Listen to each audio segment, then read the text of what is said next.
اعوذ باللہ من الشیطان الرجیم بسم اللہ الرحمن الرحیم الحمدللہ والصلاۃ والسلام علی رسول اللہ وبعد السلام علیکم ورحمۃ اللہ وبرکاتہ ناظرین، میں حکیم محمد عبدالجلیل حیدرآباد تلنگانہ انڈیا سے مخاطب ہوں۔ بخارات کا قول ہے، بہت بڑے حکیم تھے کہ زہر مہرہ شریان کے سدے کھولتا ہے۔ یہ دیکھیے عام جو دستیاب ہے زہر مہرہ وہ یہ ہے جو بازار میں دستیاب ہے، اور یہ کالے والا ہے اور یہ پیلے والا ہے، اور یہ کنجالی ہے۔ یہ کنجالی ہے، یہ بہترین کوالٹیز ہیں۔ یہ بھی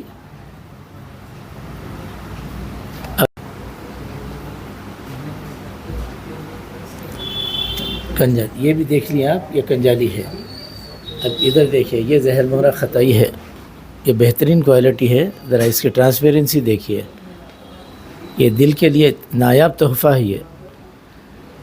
اور یہ تھوڑا ڈیفرنٹ کلر ہے، یہ تھوڑا کچھ جامنی کچھ کلیجی کا اس طرح سے ملا ہوا ہے، وہ خطائی ہے یہ بھی۔ اور یہ زہر مہرہ خطائی زیتونی ہے، یہ بہت اعلیٰ کوالٹی ہے یہ۔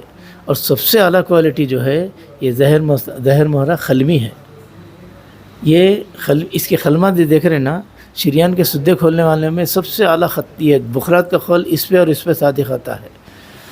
جس کسی کو ضرورت ہو دل کے امراض کے لیے، دماغ کے امراض کے لیے، اور خون کے اندر جو سدے ان کے لیے، وہ ہم سے رجوع کر سکتے ہیں۔ سب تعریفیں اللہ ہی کو صدا